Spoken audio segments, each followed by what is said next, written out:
একবার একটা হাতি আর একটা ব্রাহ্মণ জাতের ইঁদুর বন্ধুত্ব করেছিল। হাতি ছিল বড় আর ইঁদুর ছোট। তুমি এত ছোট যে আমি তোমায় কোনো কাজে লাগাতে পারবো না।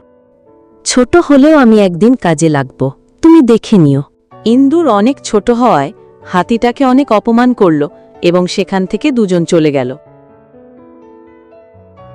একদিন হাতি জঙ্গলের ভেতর দিয়ে একা একা হেঁটে যাচ্ছিল।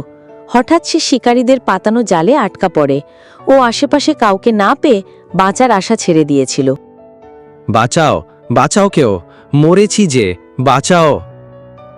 হঠাৎ কোথা থেকে তার বন্ধু ইঁদুর সেখানে দৌড়ে ছুটে এলো এবং দাঁত দিয়ে সেই জাল কেটে তার বন্ধুকে উদ্ধার করল এবং সাবধানে তারা দুইজন সেখান থেকে চলে গেল।